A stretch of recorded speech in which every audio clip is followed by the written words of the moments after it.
है गाइस, स्वागत है आप सभी का हमारे यूट्यूब चैनल में। तो दोस्तों, आज मैं आपको केपलर लॉ के बारे में बताने वाला हूं। आप सबको पता है केपलर के 3 लॉ है, Kepler first law, Kepler second law और केपलर थर्ड लॉ। तो इन तीनों को अच्छे से जानेंगे और अगर वीडियो पसंद आए तो चैनल को सब्सक्राइब कर देना और ऐसे वीडियोज़ के लिए। तो चलिए जानते हैं क्या होते हैं केपलर्स के law.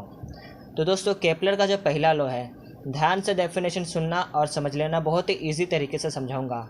The orbit of a planet is an ellipse with the sun at one of the foci. देखो, आपको यहाँ पे फिगर दिख रहा होगा। और मैं ज़्यादातर ना दोस्तों वीडियो में ना कोई इमेजेस अपलोड ना करूँगा। इसका रीज़न ये है क्योंकि मैं आपका इमेजिनेशन और बढ़ाना चाहता हूँ। आप जितना ज़्यादा सोचोगे, आपके दिमाग में जितना ज़्यादा इमेजेस बनेंगे, उतना ज़्यादा आप और कॉन्सेप्ट को क्लियरली समझ पाओगे। तो आई होप आप अपने दिमाग में इमेज को बना रहे होंगे। तो केपलर का फर्स्ट लॉ जिनको समझ गया वेल एंड गुड, और जिनको नहीं समझा उनको फिर से मैं समझाता हूँ। लेकिन उससे पहले हम डेफिनेशन को एक बार और अच्छे से रीड कर लेते हैं। डेफिनेशन क्या बोलता है कि the orbit of a planet. दोस्तों, किसी भी प्लैनेट का ना ऑर्बिट होता है, ठीक है। तो अब उस प्लैनेट के ऑर्बिट को एलिप्स बोलते हैं। अब एलिप्स क्यों? देखो, जो सर्कल में रहता है वो सर्कल बोलेंगे, लेकिन एलिप्स वो रहता है जो कि थोड़ा मुड़ा हुआ टाइप रहता है। वो पूरा सर्कल नहीं है, 100% उसे सर्कल नहीं बोल सकते हैं, ठीक है। तो उसे एलिप्स बोलते हैं। तो डेफिनेशन ये बोलता है कि किसी भी प्लैनेट का जो ऑर्बिट है वो एलिप्स है और वो सन के साथ रहता है और किसी भी एक फोकाई पे रहता है। फोकाई मतलब रहता है फोकस, ठीक है। 2 फोकस रहेंगे। अभी मान लो कि एक प्लैनेट है, वो अपने ऑर्बिट में घूम रहा है और उसके बीच में जो सन होगा, सन कहीं भी हो सकता है, उसका 2 फोकस होगा, या तो एक फोकस पे रहेगा या तो 2 फोकस पे रहेगा, ठीक है। तो दोनों में से कोई एक फोकस पे सन रहेगा। तो फिर से इस बार डेफिनेशन को अच्छे से समझते हैं और आई होप आपको रीड भी हो गया होगा। The orbit of a planet is an ellipse with the sun at one of the foci.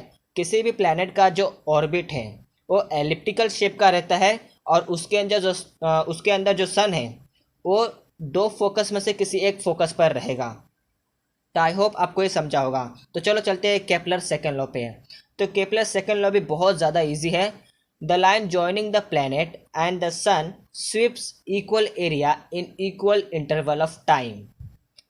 I hope आपको समझा होगा कि जो प्लैनेट और सन के बीच का जो डिस्टेंस रहता है, जो टाइम लगता है और जो स्पीड रहता है, वो दोनों ही इक्वल रहता है। और आप बोलोगे कैसे? तो मैं बताता हूँ कि अगर मान लो एक पॉइंट पे सन है और उससे थोड़े से दूर पॉइंट पे प्लैनेट है। अब प्लैनेट सन के आजू बाजू घूम रहा है। तो तुमको एक फैक्ट बताता हूँ कि अगर प्लैनेट सन के पास आता है, कोई भी प्लैनेट हो, अगर वो सन के पास आता है तो उसकी स्पीड ज़्यादा बढ़ जाता है, और अगर वो सन से दूर जा रहा है तो उसका स्पीड कम हो जाता है। तो इसी के लिए केपलर्स ने ऑब्जर्व किया था, तो उसको पता चला था कि अगर हम जो प्लैनेट और सन का अगर एरिया देखा जाए और उनका टाइम देखा जाए तो वो लोग बराबर टाइम में ही शिफ्ट करते हैं। मतलब कि अगर मान लो कि एक प्लैनेट 1 किलोमीटर ऑर्बिट में मूव कर रहा है तो उसका टाइम, अगर उसको मान लो कितना भी एज्यूम करते 2 मिनट लग रहा है, और अगर वो सन के पास आ जाए तो उसको भी 2 ही मिनट लगेगा 1 किलोमीटर सफ़र करने को। क्यों? क्योंकि उसकी स्पीड बढ़ जाएगी। वो जितना सन के पास आएगा उसकी स्पीड और ज़्यादा हो जाएगा, और जितना सन से दूर जाता है उसका स्पीड कम हो जाता है। आई होप आपको समझ में आ रहा होगा। तो चलिए फिर से एक बार डेफिनेशन को लर्न कर लेते हैं। The line joining the planet and the sun sweeps equal area in equal interval of time. अब चलते हैं केपलर थर्ड लॉ पे। बहुत ज़्यादा इजी है ये, और भी ज़्यादा इजी है।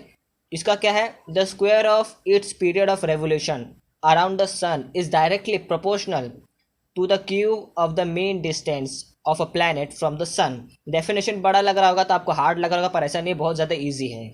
अब देखो, आप सबको पता होगा, आप इतने 10th में आए हो तो आपको अच्छे से पता होगा कि किसी भी प्लैनेट का रेवोल्यूशन, पीरियड ऑफ रेवोल्यूशन होने में कितना टाइम लगता है।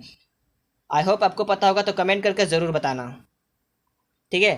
तो कमेंट करके ज़रूर बताना। मैं आपको डेफिनेशन का मतलब समझाता हूँ कि किसी भी प्लैनेट का पीरियड ऑफ रेवोल्यूशन ले लो, ठीक है, और अगर उसका हम स्क्वायर करते हैं तो बराबर रहेगा cube of the mean distance from the of a planet from the sun, मतलब कि जो प्लैनेट और सन के बीच का जो एवरेज डिस्टेंस, मीन डिस्टेंस का मतलब ही रहता है कि एवरेज डिस्टेंस। अभी एक पॉइंट पे सन है, एक पॉइंट पे प्लैनेट है, तो उन दोनों के बीच का जो डिस्टेंस होगा, अगर उनका एवरेज पकड़ो, जिन्हें मीन डिस्टेंस बोलते हैं, ठीक है, तो अगर आप उनको पकड़ते हो तो, और जो भी रहेगा डिस्टेंस कुछ भी रहने दो, ठीक है, उससे फर्क नहीं पड़ता, डिस्टेंस कितना भी रहने दो, उसका एवरेज डिस्टेंस कितना भी रहने दो, उसका क्यूब कर दो। तुमको अच्छे से पता होगा क्यूब क्या होता है, ठीक है, स्क्वायर में किसी भी नंबर के ऊपर 2 लग जाता है, क्यूब में किसी भी नंबर के ऊपर 3 लग जाता है, ठीक है। अभी अगर एज्यूम करते हैं कि सन और प्लैनेट के बीच का डिस्टेंस है अगर 760 किलोमीटर है, एज्यूम कर रहा हूँ, ठीक है, कुछ भी हो सकता है, अगर 760 किलोमीटर है तो उसका अब जाहिर सी बात है 760 को 3 से मल्टीप्लाई कर दो, 760 बाय 760 बाय 760 ऐसा, ठीक है, गलत तरीके से मत करना।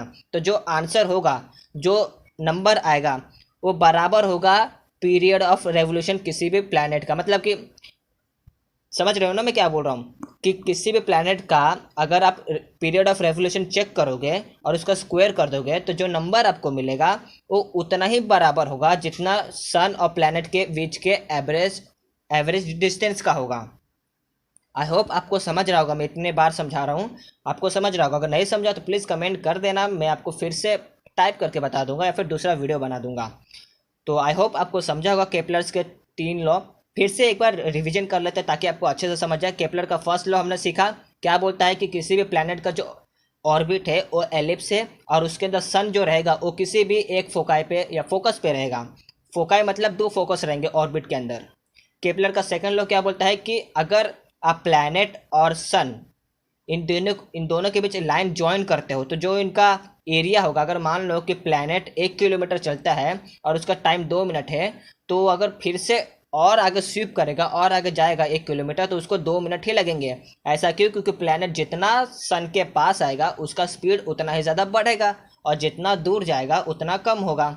तो ऐसे करके बैलेंस रहता है। और केपलर थर्ड लॉ में हमने सीखा कि अगर हम पीरियड ऑफ रेवोल्यूशन किसी भी प्लैनेट का जो आता है अगर उसको स्क्वायर कर दें तो वो बराबर रहता है सन और प्लैनेट का जो एवरेज डिस्टेंस है, जो मीन डिस्टेंस है, उसके बराबर होता है। डायरेक्टली प्रोपोर्शनल का मतलब क्या रहता है कि अगर कोई एक चीज़ बढ़ता है तो दूसरा चीज़ भी बढ़ेगा।